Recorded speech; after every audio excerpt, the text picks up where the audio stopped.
Hey guys, this is not an ASMR video.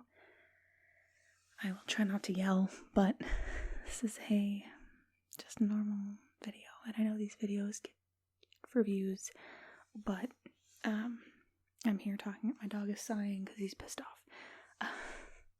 As you can see by the title, I'm currently 33 weeks pregnant today. I don't know when I'm uploading this video because I haven't even uploaded my announcement video, which I think I made it like 20 something weeks. I'm just kind of a private person with that stuff, and for me, I'm like, things could always happen. I don't want to jinx anything, so I don't know when you're seeing this video, but I'm filming it on March 21st of 2020.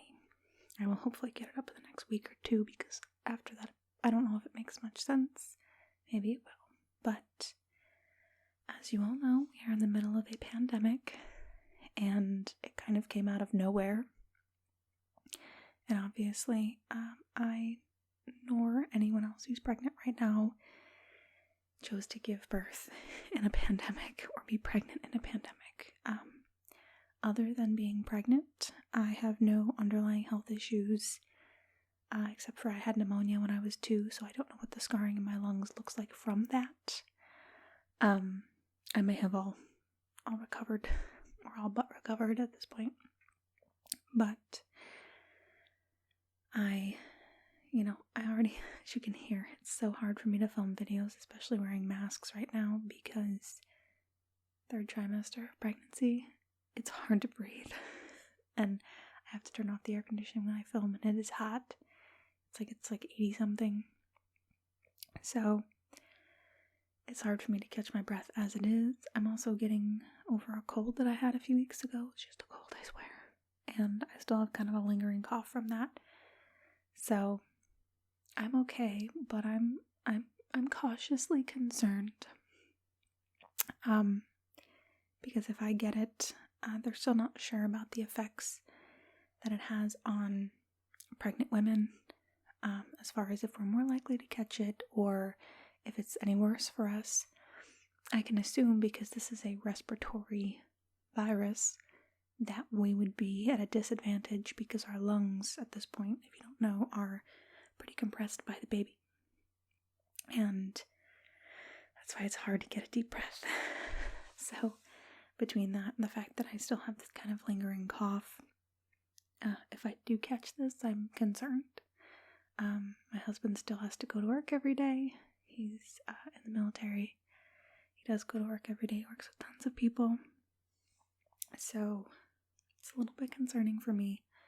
I'm concerned for myself, but I'm more concerned for my daughter, and I'm concerned with myself for my daughter, if that makes sense. Like, obviously, what affects me affects her.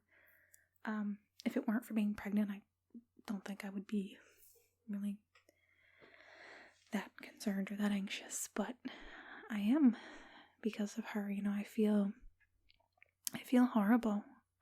Obviously this is out of my control, and I could never have perceived this happening, but I feel like it's almost like I feel bad for her being born into this, because they're saying it could last through the summer. Some things are saying it could last up to 18 months or longer. So, we live really, really, really far from family, like opposite side of the country far, and I don't know when they're going to get to meet her.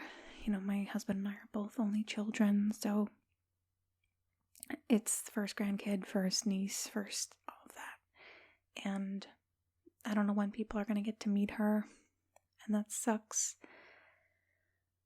I also, it's just so much up in the air. I don't know if we're going to be able to do like fun stuff throughout her first year. I know that they don't do much throughout their first year, but like, is it going to get so bad that like I can't take her to the grocery store with me, and I can't, I know as of this point it's not seeming to affect infants and children as badly as adults, which is good, but there's not enough information for them to really say one way or the other, so I'm kind of waiting for more information to come out. Not that I hope any more pregnant women or children get it, that's not what I'm saying, but the more cases that they encounter, the more information they'll have about how this affects pregnant women and newborns. And this is just going to be a rambling video. Sorry, guys. Sorry for those of you who hate these, which is most people, but it's concerning. I can't also live off of macaroni and cheese and Chef Boyardee and ramen.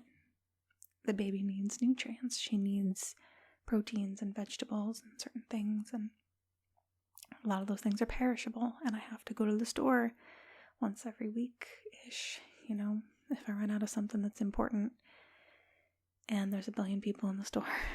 And, I use gloves for, we have stray cats, and they do poop in our yard, and if you know anything about pregnancy and cats, you can't scoop cat litter or anything when you're pregnant, because they could have toxoplasmosis, and stray cats most definitely have toxoplasmosis. So when I'm throwing frisbees and stuff with my dog, I'll wear gloves to be safe. So everyone's selling out of gloves. Can't find gloves, so people who need things don't have things. There's a shortage of diapers and wipes, especially because people don't care about babies. They just want to wipe their own butt. And also people are buying out of formula.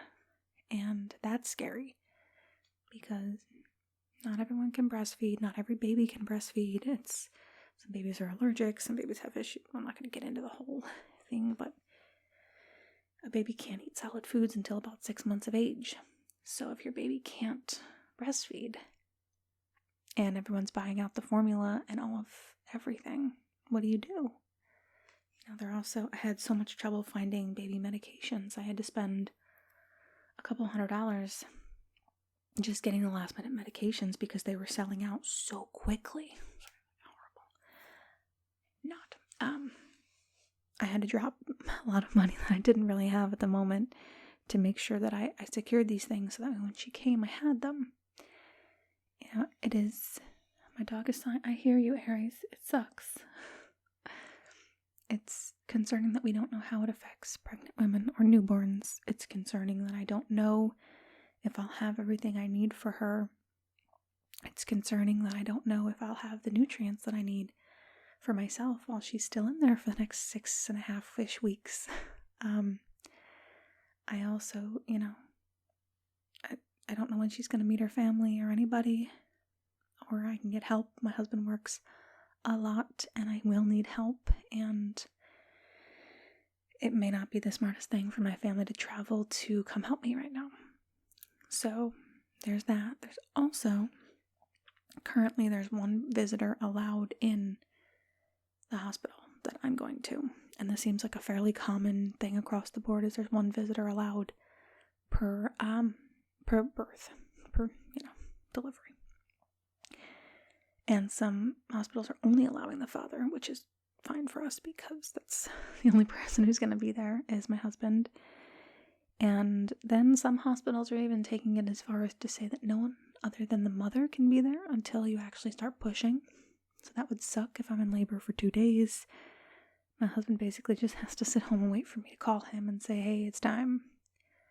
And there are a few hospitals even talking about having no visitors at all. Just mother. And that would be really shitty. And I also don't know what their protocol is for actually giving birth, especially if you're suspected to have the virus. God forbid I get something similar right before birth. I don't know, do they take her? Do they not let me have contact with her? Do they just take her and quarantine her and then quarantine me until they can get all of that sorted out? I don't know. That would really, really, really suck to not be able to hold my child right away, especially if my husband's not there or not allowed there. And this isn't me being paranoid. These are things that have actively been discussed and reported, and I just, worst case scenario is pretty shitty. And again, I don't know how this affects newborns. I'm very scared for her, and I feel horrible for bringing her into the world right now.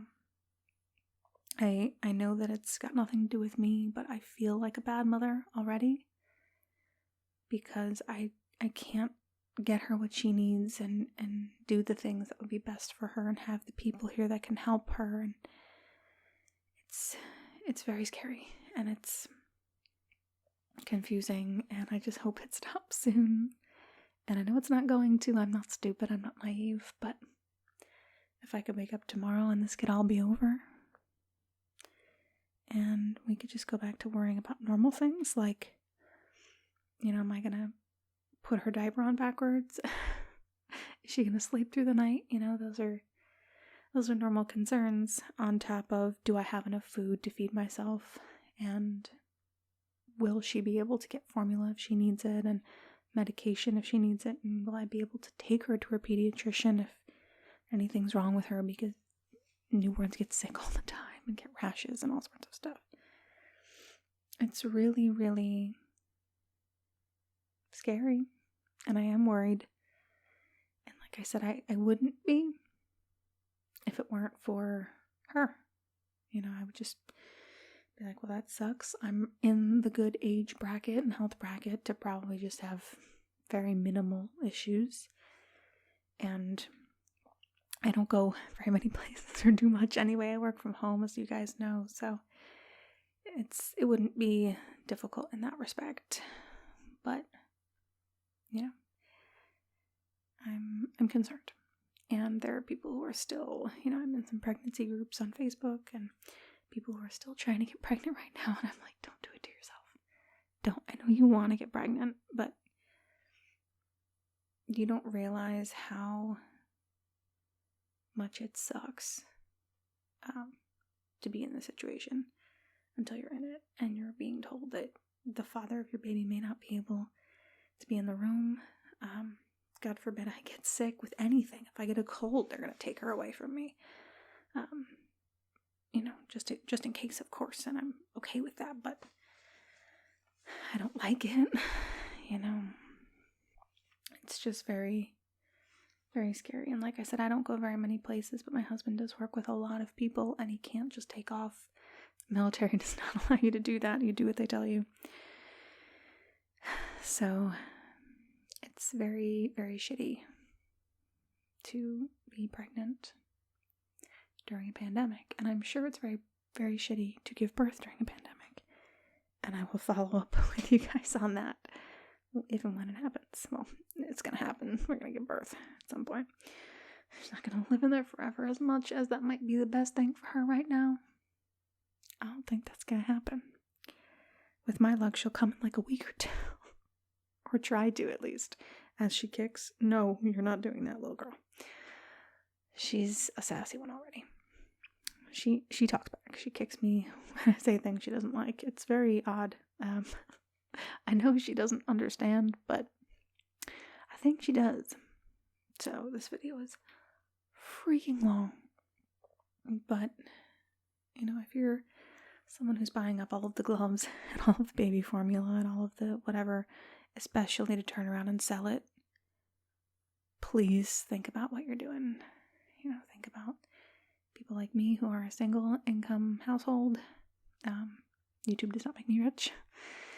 YouTube does not make me much. And people who are scared and don't know when they're going to get food for their baby or if they're going to get food for their baby, and people who are in way worse situations than me. But this is just to shed some light on, some of the things that people are going through. If you're thinking of social distancing as stupid, or still going out and hanging out with people, and think about the effects that it could have on other people as well. And please stop buying all the freaking food. Please. Buy what you need. Buy a little bit extra for, staying home, or just in case you get sick and have to stay home. But please be wise about it and don't buy everything. Save some for everyone else. Because if everyone else in the world has to keep going out to find these things, they are going to get sick. This is not going to slow down. It's going to keep getting worse. And we don't want that. We want everyone to be able to have what they need so they can stay home and let this run its course and then go back into the real world and let everyone live their lives again, and let everyone be safe and healthy, and let babies be born safe and healthy with their fathers in the room. And that's pretty much it. Yeah, I hope everyone out there is being smart and staying safe and keeping others safe as well. And I wish the best for you all and your families, especially those with, relatives that are fairly old, or you guys or family members that have immunocompromised systems and whatever other issues you have. I wish the best for you, and let's hope this ends soon. Now that I've talked your ear off for over 15 minutes, and none of you are watching this at this point, I'll see you on the next